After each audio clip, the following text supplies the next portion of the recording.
देखिए, डोटासरा जी को मैं एक ऐसे नेता के रूप में देखना पसंद करता हूँ जो निरंतर बोल सकते हैं, लेकिन क्या बोलते हैं ये पता नहीं चलता। शरीर में अच्छा खाया पिया हुआ है बचपन का, इसलिए रेगुलर दौरे करते हैं, लेकिन कहाँ दौरे करने चाहिए इसका उनको ज्ञान नहीं है। मिर्जा इस्माइल जयपुर के प्रधानमंत्री थे, लेकिन उनका जो काम था वो देशद्रोह से पूर्ण था।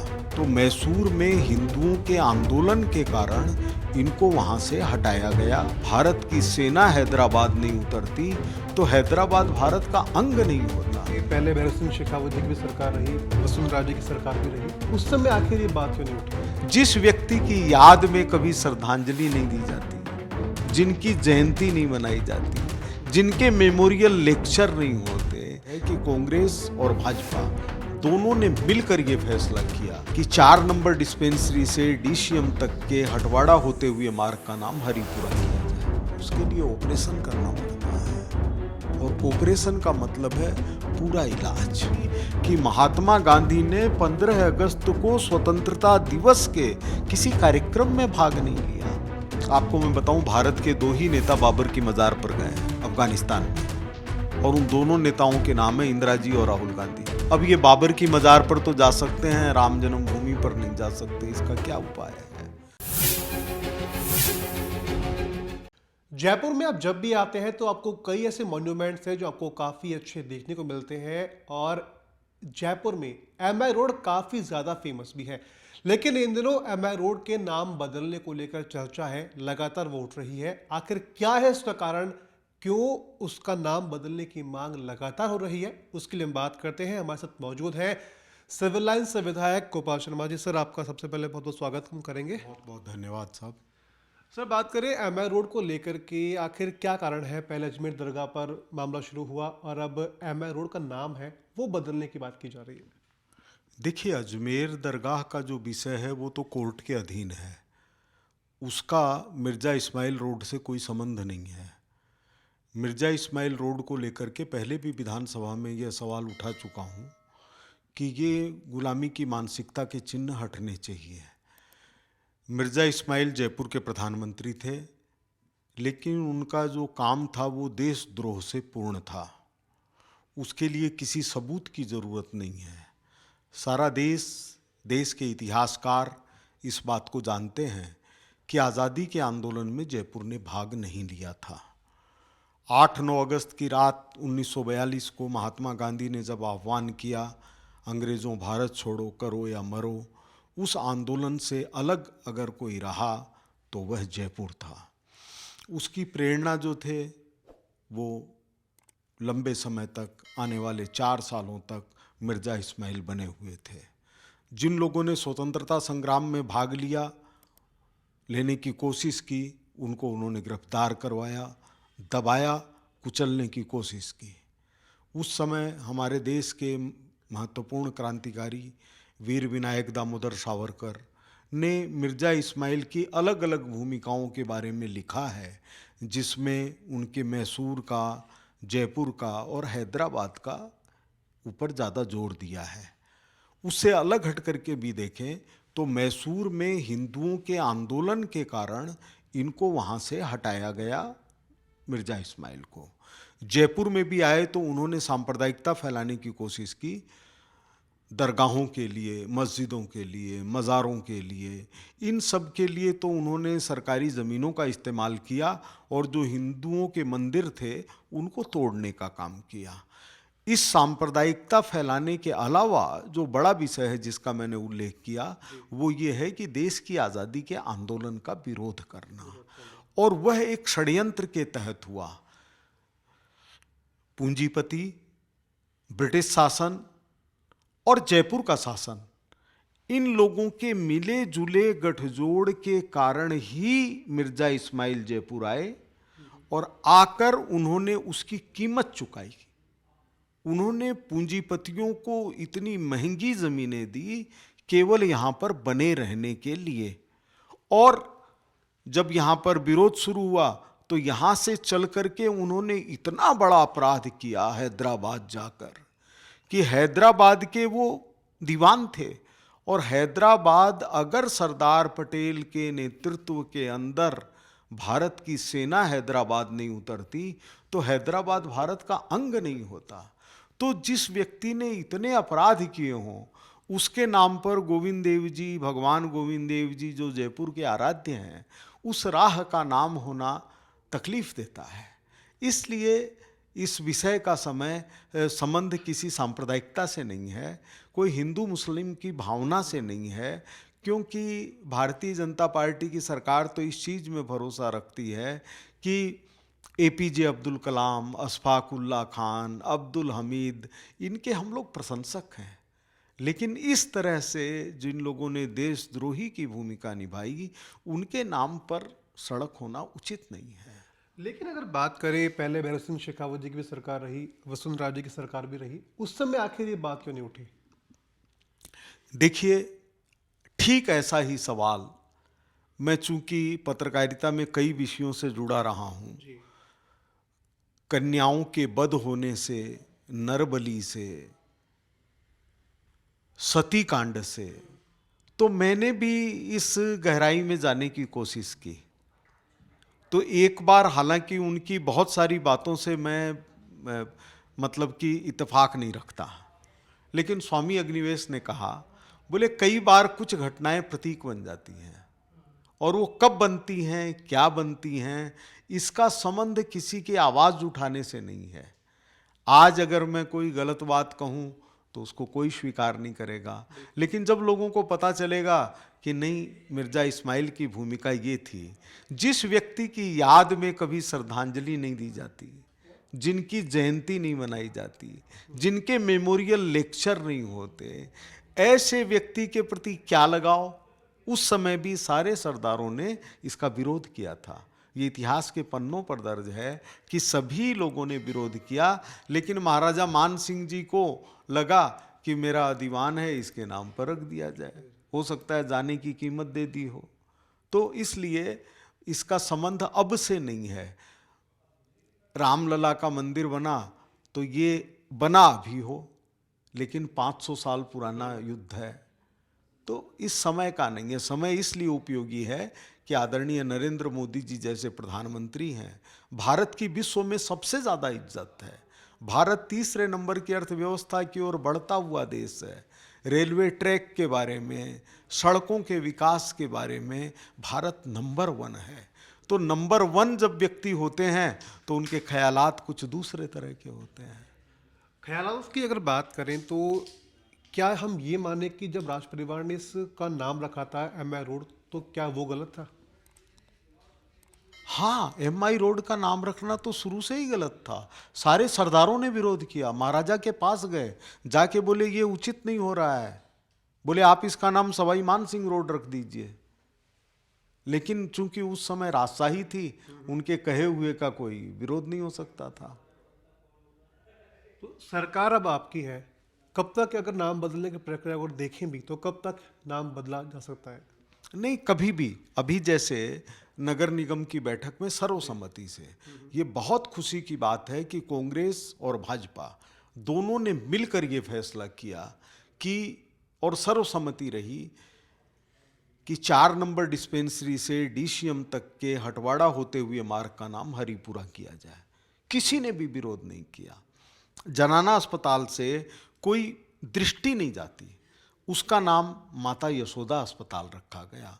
और उसमें भी कोशिश ये है और प्रस्ताव पास हुआ है कि माता यशोदा की प्रतिमा लगेगी, भगवान कृष्ण की लगेगी, बिलोना लगेगा। भगवान कृष्ण का कहना कि मैया मोरी मैं नहीं माखन खायो, ये लिखा रहेगा।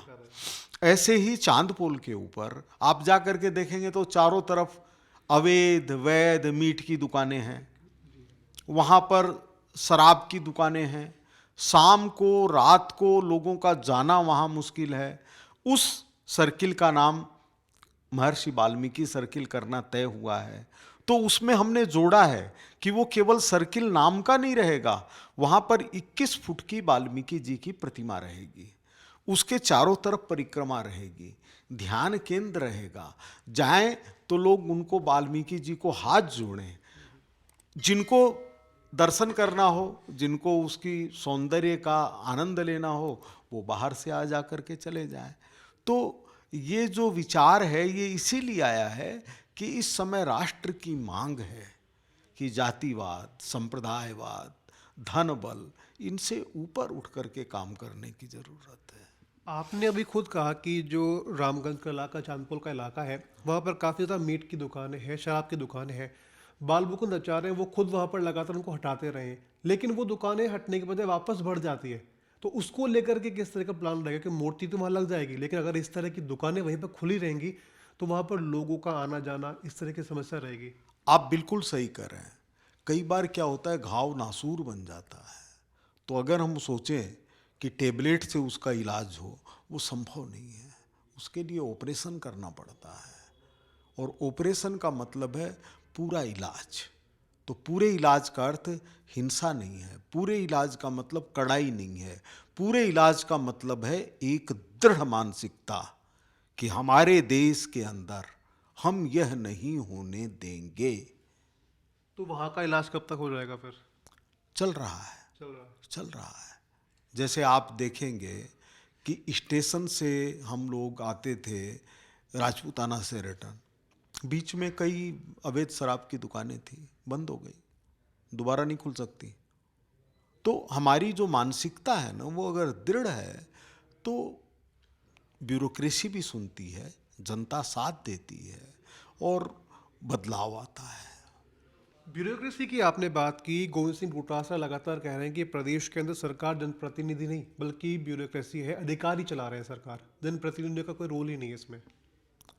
देखिए, डोटासरा जी को मैं एक ऐसे नेता के रूप में देखना पसंद करता हूँ जो निरंतर बोल सकते हैं, लेकिन क्या बोलते हैं ये पता नहीं चलता। शरीर में अच्छा खाया पिया हुआ है बचपन का, इसलिए रेगुलर दौरे करते हैं, लेकिन कहाँ दौरे करने चाहिए इसका उनको ज्ञान नहीं है। वो एक ऐसी पार्टी के अध्यक्ष हैं जो राष्ट्रीय पार्टी है और राजस्थान के अंदर विपक्ष की पार्टी है, लेकिन उनको ये नहीं पता है कि राजस्थान में विपक्ष के नेता के रूप में जो व्यक्ति मशहूर रहे हैं, श्रीमान भैरव सिंह जी शेखावत, उनके कद को प्राप्त करने के लिए हमारे डोटासरा जी को बहुत कुछ सीखना पड़ेगा। भैरव सिंह जी चलते थे तो हलचल होती थी, उनके मुंह से कभी कोई गलत बात नहीं निकलती थी। और आज ये स्थिति है कि ये कुछ ही बोल जाते हैं, कुछ ही कह जाते हैं। ज्ञान अधूरा, अनुभव अधूरा, संस्कार अधूरे। तो ऐसे व्यक्ति के बारे में क्या टिप्पणी करूं मैं? टिप्पणी से मुझे याद आया कि अभी सिविल लाइन्स में ही पूर्व मंत्री है प्रताप सिंह खाचरियावास, उनका एक स्टेटमेंट आया। वो कहते हैं कि बीजेपी के कुछ नेता है हिंदू मुस्लिम करके विधायक तो बन गए लेकिन काम कुछ किया नहीं। सरकार के कार्यकाल पे वो कहते हैं कि 1 साल हो गया, सरकार ने कुछ भी नहीं किया, केवल हिंदू मुस्लिम किया है और कुछ नहीं किया। एक बात तो उनके संज्ञान में, प्रताप जी मेरे छोटे भाई की तरह से हैं। उनके परिवार से मेरे रिश्ते तब के हैं जब से मैं जयपुर में हूँ। सौभाग्य है कि मुझे आदरणीय भैरव सिंह जी शेखावत का स्नेह मिला, आशीर्वाद मिला। वो इस बात को जानते नहीं हैं कि हिंदू मुस्लिम के आधार पर देश का विभाजन करने के लिए जिन लोगों ने हाथ खड़े किए थे, उसमें पहला हाथ जवाहरलाल नेहरू का था।